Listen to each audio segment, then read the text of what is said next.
ಸರ್ಕಾರ ಅಧಿಕಾರಕ್ಕೆ ಬಂದು 3.5 ವರ್ಷ ಆಯಿತು. ಸರ್ಕಾರ ಇವತ್ತು ಸತ್ತು ಹೋಗಿದೆ, ಬದುಕಿಲ್ಲ. ಹೌದಾನೆ? ಸರ್ಕಾರ ಬಗ್ಗೆ ಸತ್ತಿದೆ, ಸರ್ಕಾರ ಸತ್ತು ಹೋಗಿದೆ. ನಾಚಿಕೆ ಆಗಬೇಕು. ಇವರು ಕರ್ನಾಟಕದಲ್ಲಿ ರೈತರು ಸಾಯ್ತಾ ಇದ್ದಾರೆ, ಮಳೆಗಾಲಿಲ್ಲ, ಭೀಕರವಾದ ಬರಗಾಲಿದೆ. ಹೋಗಿ ಹೋಗಿ ರಾಹುಲ್ ಗಾಂಧಿ ಅಂತ ಬೆತ್ತ ಪಚ್ಚ ಅವ್ರು ಹೋಗಿ ಈ ಸಿದ್ದರಾಮಯ್ಯ ಅಂತ ಪಟ್ಟನಾಯಕರ ಬಗ್ಗೆ ನಿಮಗೆ ಗೌರವ ಇದೆ, ಅವ್ರಿಗೆ ಹೋಗಿ ಪಗ್ಗಿಸ್ತಾರಲ್ಲ, ನೀವು ಗೊತ್ತಾರಲ್ಲ, ನೀವು ಹೋಗಿ ಡಿ ಕೆ ಶಿವಕುಮಾರ್ ಅವರೇ ಅವ್ರಿಗೆ ಹೋಗಿ ನಮಸ್ಕಾರ ಮಾಡ್ತೀನಿ. ನಿಮಗೆ ನಾಚಿಕೆ ಆಗಬೇಕು. ಈ ರಾಜ್ಯದ ಜನರಿಗೆ ಅಪಮಾನ ಮಾಡ್ತೀರಿ, ಅವಮಾನ ಮಾಡ್ತೀರಿ. ಹೋಗಿ ರಾಹುಲ್ ಗಾಂಧಿ ನಿಮಗಿಂತ ಚಿಕ್ಕವರು ಬಚ್ಚ, ಅವ್ರ ಕಾಲು ಬೀಳ್ತಿಲ್ಲ, ನಿಮಗೆ ನಾಚಿಕೆ ಅಲ್ವಾ? ಸಿದ್ದರಾಮಯ್ಯ ಡಿ ಕೆ ಶಿವಕುಮಾರ್ ಅವರೇ ನಿಮಗೆ ಮಂತ್ರಿ ಮಂಡಲ ಏನು ಕಳೆದ 1.5 ತಿಂಗಳಿನಲ್ಲಿ ಕರೆದು ಕಟ್ಟೆ ಹಾಕ್ತೀವಂತೆ ಡೆಲ್ಲಿಗೆ ಹೋಗುದು ಬರೋದು, ಡೆಲ್ಲಿಗೆ ಹೋಗುದು ಬರೋದು. ಯಾವ ಪುರುಷಾರ್ಥಗೋಸ್ಕರ ಡೆಲ್ಲಿಗೆ ಹೋಗ್ತೀರಿ ನೀವು? ನಾಚಿಕೆ ಆಗಬೇಕಲ್ಲ ನಿಮಗೆ? ಈ ರಾಜ್ಯದ ರೈತರು ಕಣ್ಣಲ್ಲಿ ಕಣ್ಣೀರು ಬರ್ತಾಯಿಲ್ಲ, ರಕ್ತ ಬರ್ತಾ ಇದೆ, ರಕ್ತ ಬರ್ತಾ ಇದೆ. ರೈತರ ಕಣ್ಣೀರನ್ನು ಒರೆಸುವ ಬದಲಾಗಿ ಅಲ್ಲಿ ಡೆಲ್ಲಿಗೆ ಹೋಗಿ ಜಂತರ್ ಮಂತರ್ನಲ್ಲಿ ಪ್ರತಿಭಟನೆ ಮಾಡ್ತಿಲ್ಲ. ನೀವು ನಾಚಿಕೆ ಆಗಲ್ವಾ? ಈ ರಾಜ್ಯದ ರೈತ ನ್ಯಾಯ ಕೊಡಿ. ಇದುವರೆಗೂ ಮುಖ್ಯಮಂತ್ರಿಗಳು, ಸಚಿವ ಸಂಪುಟ, ಯಾವುದೇ ಶಾಸಕರು ಈ ರಾಜ್ಯದಲ್ಲಿ ಭೀಕರ ಬರಗಾಲ ಇದೆ, ಬರಗಾಲವನ್ನು ವೀಕ್ಷಣೆ ಮಾಡಬೇಕಾಯ್ತು. ಬರಗಾಲ ಎಲ್ಲ ಜಿಲ್ಲೆಗಳಿಗೆ, ಎಲ್ಲ ತಾಲೂಕುಗಳಿಗೆ ಭೇಟಿ ನೀಡಿ ರೈತರ ಜನರ ಸ್ಥಿತಿಯನ್ನು ತಿಳ್ಕೊಳ್ಳುವ ಬದಲಾಗಿ ಹೆಸರಿ ಡೆಲ್ಲಿ ಹೋಗ್ತಿದ್ರಿ. ಸಿದ್ದರಾಮಯ್ಯವರೇ, ಡಿ ಕೆ ಶಿವಕುಮಾರ್ ಅವರೇ, ನಿಮಗೆ ಕರ್ನಾಟಕದ ರಾಜ್ಯದ ಜನ, ನಿಮಗೆ ಸ್ವಾಭಿಮಾನಿ ಮತದಾರರ ಯಾವುದೇ ಕಾರಣಕ್ಕೆ ಮಿಥ್ಯ ಭರವಸೆಗಳು ಸುಳ್ಳು ಅಧಿಕಾರಕ್ಕೆ ಬಂದ್ರಿ. ಕಣ್ಣೀರು ವರ್ಷದ ಬದಲಾಗಿ ಜಂತರ್ ಮಂತರ್ಗೆ ಹೋಗಿ ಅಲ್ಲಿ ನರೇಂದ್ರ ಮೋದಿಜಿಯವರ ವಿರುದ್ಧ ಪ್ರತಿಭಟನೆ ಮಾಡ್ತೀರಿ. ಯಾವುದಾದಂತ ಜಿಲ್ಲಾ ಪಾರ್ಟಿ ಅಂತೆ, ಅವ್ರು ಯಾರು ವಿದ್ಯಾರ್ಥಿಗಳೆಲ್ಲ ಪ್ರತಿಭಟನೆ ಮಾಡಿದ್ದು ಯಾರ ಪೇಮೆಂಟ್ ಕಾರ್ಯಕರ್ತರು, ಕಾಂಗ್ರೆಸ್ಸಿನ ಮತ್ತು ಸಮಾಜವಾದಿ ವೆಸ್ಟ್ ಬೆಂಗಾಲ್ನ ಅವರೆಲ್ಲ ಭಾರತೀಯ ಜನತಾ ಪಾರ್ಟಿ ಮೋದಿಯವರ ವಿರುದ್ಧವಾಗಿ ರಾಜಕಾರಣ ಮಾಡ್ತಾರೆ. ಇವತ್ತು ವಿದ್ಯಾರ್ಥಿಗಳು ಯಾರು ಬೀದಿಗೆ ಪ್ರತಿಭಟನೆ ಮಾಡಿಲ್ಲ. ಇವತ್ತು ರಾಜ್ಯದ ರೈತರ ಸ್ಥಿತಿಗತಿ ತಿಳ್ಕೊಳ್ಳೋ ಬದಲಾಗಿ ಎಲ್ಲಿ ಪ್ರತಿಭಟನೆ ಮಾಡ್ತಾರೆ. ಅದೇ ಸಹಜ.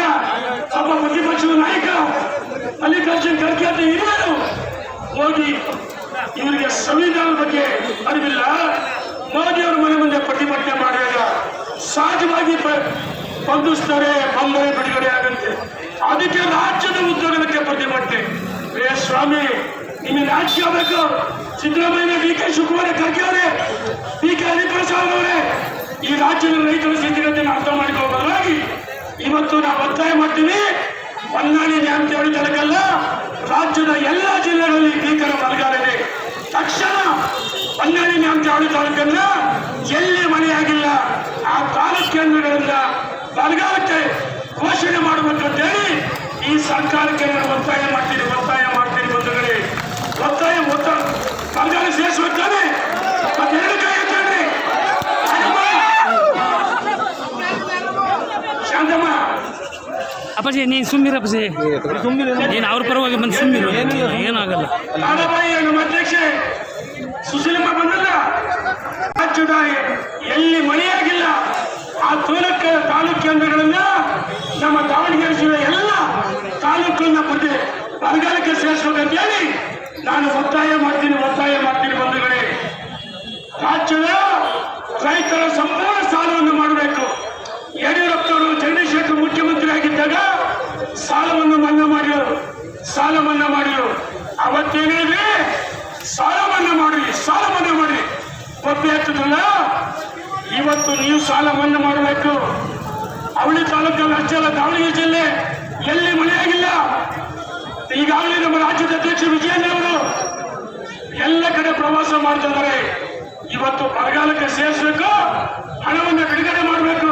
ಇವ್ರು ಹೇಳ್ತಾರೆ ಕೇಂದ್ರ ಸರ್ಕಾರ ಏ ಅಣ್ಣ ಬೇಡ್ತಡಿ ಆ ಸ್ವಾಮಿ ಹಿಂದೆ UPA ಸರ್ಕಾರ ಇದ್ದಾಗ ಮನಮೋಹನ್ ಸಿಂಗ್ ಅಧಿಕಾರ ಇದ್ದಾಗ ಅತಿವೃಷ್ಟಿಯಾದಾಗ ಯಡಿಯೂರಪ್ಪನವರು ಕೇಂದ್ರ ಸರ್ಕಾರ ಕಡೆ ಬೆರಳು ಮಾಡಿ ತೋರಿಸಿಲ್ಲ, ಸಾಲ ಹಣವನ್ನು ಬಿಡುಗಡೆ ಮಾಡಿಲ್ಲ ಅತಿವೃಷ್ಟಿಗೆ. ಸಿದ್ದರಾಮಯ್ಯವರು DK ಶಿವಕುಮಾರ ಕರ್ಕವ್ರೆ. ಇವತ್ತು ಯಾಕೆ ನೀವು ರಾಜ್ಯದಲ್ಲಿ ಪ್ರವಾಸ ಮಾಡಿ ಎಲ್ಲೆಲ್ಲಿ ಬರಗಾಲ ಇದೆ ಅದನ್ನು ಕೇಂದ್ರ ಸರ್ಕಾರಕ್ಕೆ ಮನವರಿಕೆ ಮಾಡಿಕೊಟ್ಟು ಪ್ರತಿಪಕ್ಷ ಜೊತೆ ಮಾಡಿ ಕೇಂದ್ರ ಸರ್ಕಾರಕ್ಕೆ ನಿಯೋಗ ಹೋಗುವ ಬದಲಾಗಿ ಬೆಂಗಳೂರಿನ ವಿಧಾನಸೌಧ ಕಚೇರಿ ಕುಳಿತು ಕೇಂದ್ರ ಸರ್ಕಾರ ಕಡೆ ಬೆರಳು ಮಾಡಿ ತೋರಿಸ್ತಾರೆ. ನಾವು ಈ ಸರ್ಕಾರಕ್ಕೆ ಚೀಮಾರಿ ಹಾಕ್ತೀವಿ, ತಕ್ಷಣ ಬರಗಾಲ ಸೇರಿಸೋದು, ರೈತರ ಸಂಪೂರ್ಣ ಸಾಲವನ್ನ ಮನ್ನಾ ಮಾಡ್ಬೇಕಂತೇಳಿ ಇವತ್ತು ಹೊನ್ನಾಳಿ ನ್ಯಾಮತಿ ತಾಲೂಕಿನ ಜನತೆ ಸಂಪೂರ್ಣವಾಗಿ ಅನುಮೋದನೆ ಮಾಡಿ ಎರಡು ಕೈ ಎತ್ತಿ ಬರಗಾಲ ಸೇರಿಸೋದು, ಸಾಲ ಮನ್ನಾ ಮಾಡಿ ಎರಡು ಕೈ ಎತ್ತಿ ಧಿಕ್ಕಾರ. ಇದ್ರ ಜೊತೆಗೆ ನಾನು ಎಲ್ಲ ಕಡೆ ಪ್ರವಾಸ ಮಾಡಿದಾಗ ಕೆರೆ ತುಂಬಿಸ್ತಕ್ಕಂಥ ಯೋಜನೆ ಇದು ಕಾಂಗ್ರೆಸ್ ಸರ್ಕಾರದ್ದಲ್ಲ, ಭಾರತೀಯ ಜನತಾ ಪಾರ್ಟಿ ಸರ್ಕಾರದ್ದು. 519 ಕೋಟಿ ಕೆರೆ ತುಂಬಿಸಕ್ಕೆ ನಮ್ಮದೇ ಸರ್ಕಾರದಲ್ಲಿ ನಾವು 519 ಕೋಟಿ ಮಂಜೂರು ಮಾಡಿದ್ವಿ. ನನ್ನನ್ನು ಮಂತ್ರಿ ಮಾಡ್ಬೇಕಂತ ಯಡಿಯೂರಪ್ಪ ಕೇಳಿದ್ವಿ, ಯಡಿಯೂರಪ್ಪ ಮಂತ್ರಿ ಮಾಡೋಕ್ಕಾಗಲ್ಲ ಅಂತ ಹೇಳಿದ್ರು. ಆ ಸಂದರ್ಭದಲ್ಲಿ ಹೇಳಿದೆ, ನಾನು ಎಲ್ಲ ಹಳ್ಳಿಗಳಲ್ಲಿ ಹಳ್ಳಿಯಿಂದ ಮೇಲ್ಭಾಗದ ಹಳ್ಳಿ ಮೇಲೆ ಪ್ರವಾಸ ಮಾಡುವಾಗ ಎಲ್ಲ ಮುಖಂಡರು ಕಾರ್ಯಕ್ರಮ ರೈತ ಇರೋದು ಕೆರೆ ತುಂಬಿಸ್ಬೇಕನ್ನ ಅಂತ ಹೇಳಿದ್ರು. 2008 ಚುನಾವಣೆಯಲ್ಲಿ ನಾನು ಭರವಸೆಯನ್ನು ಕೊಟ್ಟಿದ್ದೆ, ಕೆರೆ ತುಂಬಿಸಕ್ಕೆ 590 ಕೋಟಿ ನಾನು ಸಚಿವ ಸ್ಥಾನವನ್ನು ತ್ಯಾಗ ಮಾಡಿ ನಾನು ಭಗವಂತನ ಸಾಕ್ಷಿಯಲ್ಲಿ ಪ್ರಮಾಣ ಮಾಡಿರ್ತೀನಿ, ಸಚಿವ ಸ್ಥಾನ ನನಗೆ ಬೇಡ, ಕೊಡೋದು ಬರೋಲ್ಲ. ನನಗೆ ಈ ಕ್ಷೇತ್ರ ಜನ ಮುಖ್ಯ. ಇವತ್ತು ಅಂತರ್ಜಲ ಕಡಿಮೆ ಆಗುತ್ತೆ, ಬೋರ್ವೆಲ್ನಲ್ಲಿ ಇವತ್ತು ಕೆರೆ ತುಂಬಿಸಕ್ಕೆ 519 ಕೋಟಿ ಹಣವನ್ನು ಮಂಜೂರು ಮಾಡಬೇಕಂತ ಹೇಳಿದಾಗ ಯಡಿಯೂರಪ್ಪ ಕಾಮಧೇನು ಕಲ್ಪವೃಕ್ಷ. ಯಡಿಯೂರಪ್ಪ ಈ ಕ್ಷೇತ್ರಕ್ಕೆ 5,500 ಕೋಟಿ ಸೇತುವೆ, ಆಸ್ಪತ್ರೆ, ಶಾಲಾ ಕಾಲೇಜು, ರಸ್ತೆಗಳು ಇವತ್ತು ದೊಡ್ಡ ದೊಡ್ಡ ಯೋಜನೆಗಳಾಗಿದ್ದು ಭಾರತೀಯ ಜನತಾ ಪಾರ್ಟಿ ಸರ್ಕಾರ ಅವಧಿಯಲ್ಲಿ ಮಂಜೂರಾಗಿದ್ದು. ಇವತ್ತು ನಾನು ಹೇಳ್ತೀನಿ, ಕೆರೆ ತುಂಬಿಸಕ್ಕಂಥ ಯೋಜನೆ ಎಲ್ಲ ಹಳ್ಳಿಗಳಲ್ಲಿ ರೈತರು ಕೇಳ್ತಾರೆ. ಇನ್ನು ಒಂದು 15-20 ದಿವಸ ಒಂದು ತಿಂಗಳ ಗಡು ಕೊಡ್ತೀನಿ. ಯಾಕಂದ್ರೆ ನನಗೆ ಗೊತ್ತಿದೆ ಟೆಕ್ನಿಕಲ್ ಪಾಯಿಂಟ್, ಗುರುವಾರ ಒಂದು ಸಣ್ಣ ಸಮಸ್ಯೆ ಇದೆ.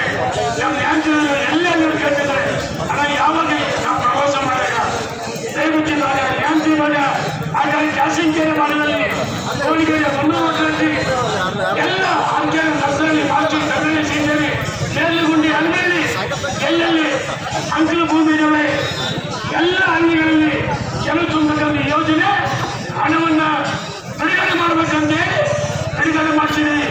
ಆ ಸಂದರ್ಭದಲ್ಲಿ ಏನಿದ್ರು ನಮ್ಮ ಕ್ಷೇತ್ರದ ಈಗಿನ ಶಾಸಕರು ಏನಿದ್ರು ಇಲ್ಲ, ರೇಣುಕಾಚಾರ್ಯ ಕಮಿಷನ್ ನೋಡಕ್ಕೆ ಪೈಪ್ ಲೈನ್ ಮಾಡಿಸಿದ್ದಾನೆ. ನಾನು ಹಿರಿಯರ ಶಾಂತಿ ನೋಡ್ರೆ ನಾನು ಈ ಗೌರವ ಕೊಡ್ತೀನಿ, ಆದ್ರೆ ಅವತ್ತು ಸುಳ್ಳೇ ಇರಲ್ಲ. ಮೊನ್ನೆ ಕೆಲಸ ಚಾಲನೆ ಕೊಟ್ಟಿ ನೀವು ಕೊಡಿ ಶಾಸಕರ ಶಿಷ್ಟಾಚಾರ ಇದೆ. ನಾನು ಹೆಚ್ಚು ಟೀಕೆ ಮಾಡಕ್ಕೆ ಇಚ್ಛೆ ಪಡಲ್ಲ, ನನಗೆ ಟೀಕೆ ಅವಶ್ಯಕತೆ ಇಲ್ಲ. ನಮ್ಮ ರೈತರ ಬೋರ್ವೆಲ್ ವಿಚಾರಣೆ ಮಾಡೋದು, ಮಳೆಯಲ್ಲಿದೆ, ಬರಗಾಲಿದೆ, ಮಳೆಯಲ್ಲಿ ನೀರು ತುಂಬಿದೆ, ಕೆರೆಗಳನ್ನ ತಕ್ಷಣ ನಾನು ಪ್ರತಿ ದಿವಸ ಇಂಜಿನಿಯರ್ ಕರೆ ಮಾಡ್ತೀನಿ. ಜಯಸಿವರ ಬಂದರೆಯಲ್ಲಿ ನಾನು ಈಶ್ವರ್ಗಿದ್ದೀನಿ, ಅಲ್ಲಿ ಹಳೆ ಕುರು ಹತ್ರ ಸ್ವಲ್ಪ ಸಣ್ಣ ಸಮಸ್ಯೆ ಇದೆ. 519 ಕೋಟಿ ನಮ್ಮ ಕಾಲದಲ್ಲಿ ಮಂಜೂರು ಮಾಡಿದ್ದು. ತಕ್ಷಣ ಆ ಕೆರೆಯನ್ನು ತುಂಬಿಸ್ತಾ ಇದ್ರೆ ತಾಲೂಕು ಕಚೇರಿ ಮುದ್ದೆ ಹಾಕಿ ಬೃಹತ್ ಹೋರಾಟವನ್ನ ಅವಾರಾತಿ ಧರಣಿ ಸತ್ಯಾಗ್ರಹವನ್ನ ನಾನು ಇಲ್ಲೇ ಮಾಡ್ತೀವಿ. ಕೆರೆ ತುಂಬಿಸ್ತಾ ಇದ್ರೆ ತಕ್ಷಣ ಇದು ಈ ಸರ್ಕಾರದ ಯೋಜನೆ ಅಲ್ಲ, ನಮ್ಮ ಸರ್ಕಾರದಲ್ಲಿ ನಾನು ಮಂತ್ರಿಗಿರಿ ಜಾಗ ಮಾಡಿ ಯಡಿಯೂರಪ್ಪನವರಿಗೆ ಎಲ್ಲರ ಪರವಾಗಿ 519 ಕೋಟಿ ಕೇವಲ ಯಡಿಯೂರಪ್ಪ ಹೊನ್ನಾಳಿ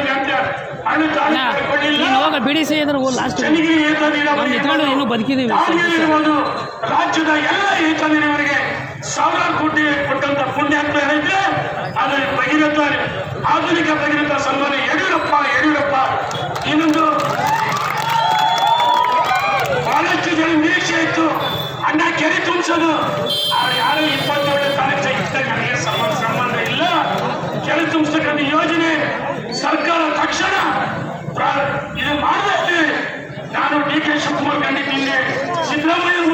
ಕಂಡಿದ್ದೆ.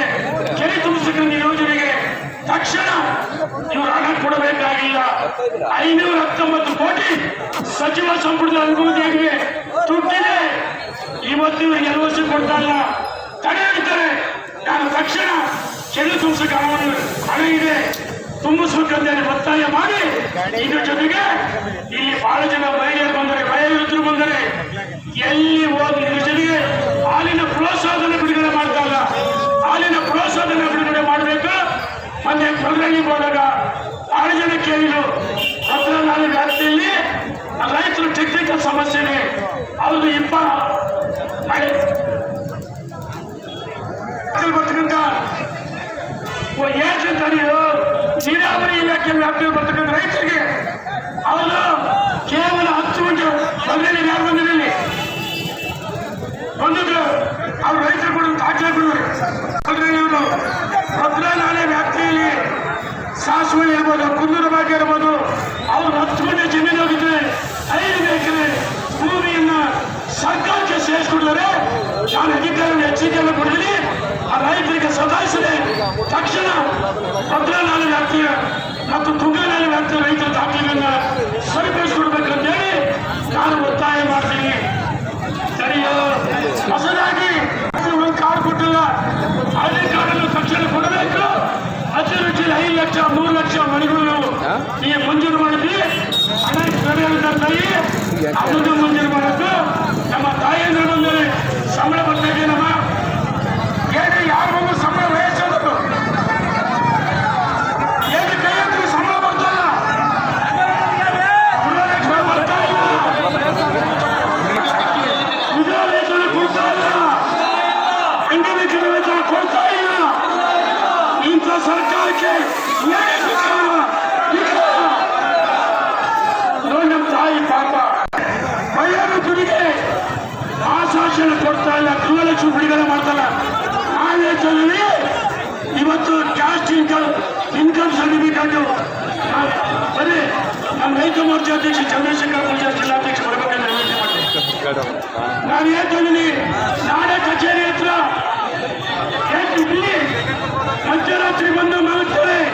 ನಾನು ನಿನ್ನೆ ಜಿಲ್ಲಾಧಿಕಾರಿಗಳು AC ಅವರಿಗೆ ತಹಸೀಲ್ದಾರ್ಗೆ ಹೇಳಿದ್ದೀನಿ, ಜಾತಿ ಸರ್ಟಿಫಿಕೇಟ್ ಅದನ್ನು ತಿದ್ದುಪಡಿ ಮಾಡೋಕ್ಕೆ ಇವತ್ತು ಅಧಿಕಾರಿಗಳು 2-3 ಕಂಪ್ಯೂಟರ್ ಹಾಕಿ ತಕ್ಷಣ ತಿದ್ದುಪಡಿ ಮಾಡಿಕೊಡ್ಬೇಕಂತೇಳಿ ನಾನು ಒತ್ತಾಯ ಮಾಡ್ತೀನಿ. ತಿದ್ದುಪಡಿ ಮಾಡಬೇಕು. ಚಂದ್ರಶೇಖರ್ ಪೂಜಾರಿ ಸಕ್ರಿಯ ನಮ್ಮ ರೈತ ಮೋರ್ಚಾ ಜಿಲ್ಲಾಧ್ಯಕ್ಷರು ರೈತರ ಪರ ಹೋರಾಟ ಮಾಡ್ತಾರೆ. ಈಗಾಗಲೇ ಹೊನ್ನಾಳಿಯಲ್ಲಿ ಪ್ರವಾಸ ಮಾಡಿದ ಅವರಿಗೆ ನಿಮ್ಮೆಲ್ಲರ ಪರವಾಗಿ ಸ್ವಾಗತ ಮಾಡ್ತಾರೆ. ಬಂಧುಗಳೇ, ಇದಕ್ಕೆ ಮಧ್ಯರಾತ್ರಿಯಿಂದ ಬೆಳಗಿನ ಜಾವ ಕಾಯ್ತಾರೆ. ಅವ್ರು ಸರ್ಟಿಫಿಕೇಟ್ ಕೊಡ್ತಾ ಇಲ್ಲ, ಇನ್ಕಮ್ ಸರ್ಟಿಫಿಕೇಟ್ ಅಲ್ಲ, ಇವರು ಸಂಬಳ ಕೇಳಿದೆ. ಯಾಕೆ ಪಾಪ ಕಿವಾಚಿ ನಮ್ಮ ತಾಯಿದ್ರು ಎಚ್ಚರಿಕೆಯನ್ನು ಕೊಡ್ತಾ ಇದ್ದೀನಿ. ನಮ್ಮ ಕ್ಷೇತ್ರದ ಎಲ್ಲ ಮುಖಂಡರ ಕಾರ್ಯಕರ್ತರು ಕೈನಲ್ಲಿ ಪ್ರವಾಸ ಮಾಡಿ ಎಲ್ಲೆಲ್ಲಿ ಯಾರಿಗೆಲ್ಲ 5 ಲಕ್ಷ 3 ಲಕ್ಷ ಮನೆಗಳಿಗೆ ಹಣ ಬಂದಿಲ್ಲ, ರೈತರ ದಾಖಲೆ ಸರಿಪಡಿಸಿಕೊಟ್ಟಿಲ್ಲ, ವಿಧವೆಯರಿಗೆ ಅಂಗವಿಕಲರಿಗೆ ಗೃಹಲಕ್ಷ್ಮಿ ಹಣ ಬರ್ತಲ್ಲ, ಮತ್ತು ಹೊನ್ನಾಳಿ ಅಂತ ತಾಲೂಕಿಗೆ ಕೆಲವು ತುಂಬಿಸ್ತಾ ಇದೆ. ದೊಡ್ಡ ಮಟ್ಟದ ಹೋರಾಟ ಮಾಡ್ತೀವಿ ಅಂತೇಳಿ ನಾನು ಎಚ್ಚರಿಕೆಯನ್ನು ಕೊಡ್ತಾ ಇದ್ದೀನಿ. ಬಂಧುಗಳೇ ನೋಡಿ, 2,71,000 ಫಲಾನುಭವಿಗಳು ಹಿರಿಯ ನಾಗರಿಕರು, ಅಂಗವಿಕಲರು, ವಿಧವೆಯರು 82,71,000 ಜನರಿಗೆ ಹಣವನ್ನ ಕೈ ಬರೀ ಹೊನ್ನಾಳಿ ನ್ಯಾಮತಿ ತಾಲೂಕಲ್ಲ 82,71,000 ಫಲಾನುಭವಿಗಳಿಗೆ ಸಂಬಳವನ್ನು ತಡೆ ಹಿಡಿದರೆ ಅದರಲ್ಲಿ 18 ಲಕ್ಷದ ಅರ್ಧ ಎಕರೆ ಅವ್ರಿಗೆ 70-80 ಇನ್ಕಮ್ ಆಗ್ತಾರೆ. ನಾನು AC ಅವರಿಗೆ, ತಹಸೀಲ್ದಾರ್ ಅವರಿಗೆ, ರೆವಿನ್ಯೂ ಇಲಾಖೆಯ ಮಂತ್ರಿಗೆ, ಸಚಿವರಿಗೆ, ಜಿಲ್ಲಾಧಿಕಾರಿಗಳಿಗೆ ಎಚ್ಚರಿಕೆಯನ್ನು ಕೊಡ್ತೀನಿ. ನೀವು AC ಚೇಂಬರ್ನಲ್ಲಿ ಕೂರ್ತೀರಿ, ಅಧಿಕಾರಿಗಳು ಈ IAS ಹೆಂಗಿದ್ರೆ ಇದು ಬಿಳಿ ಆನೆ, IAS ಬಿಳಿ ಆನೆ ಲಾಬಿಯವರು ಬಡವರ ಮೇಲೆ ಹೊಟ್ಟೆ ಮೇಲೆ ಹೊಡೆದು 18 ಲಕ್ಷ ವಿಧವೆಯರು, ಅಂಗವಿಕಲರು, ವಯೋವೃದ್ಧರು 18 ಲಕ್ಷ ಜನರು ರದ್ದು ಮಾಡಿದ್ದಾರೆ. ತಾಯಿ ನಿಮ್ಮಂತ 18 ಲಕ್ಷ ಜಮೀನು ನಮ್ದು ದಾಖಲೆ ಇದೆ.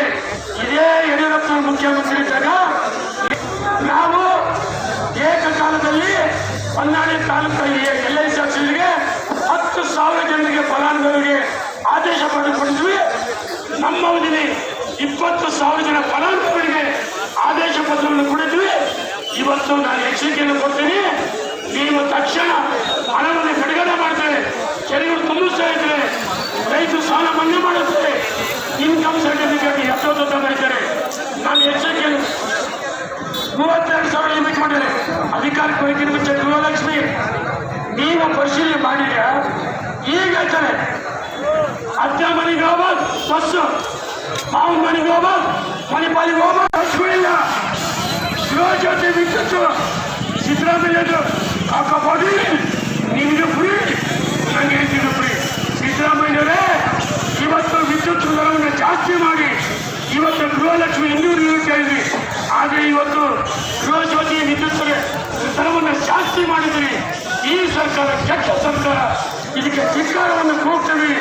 ಮತ್ತು ಈ ಸರ್ಕಾರ ಅಧಿಕಾರಕ್ಕೆ ಬಂದು 3 ವರ್ಷ 3 ವರ್ಷ ಆಯಿತು, ಒಂದೇ ಒಂದು ಆಶ್ರಯ ಮನೆ ಕೊಟ್ಟಿಲ್ಲ.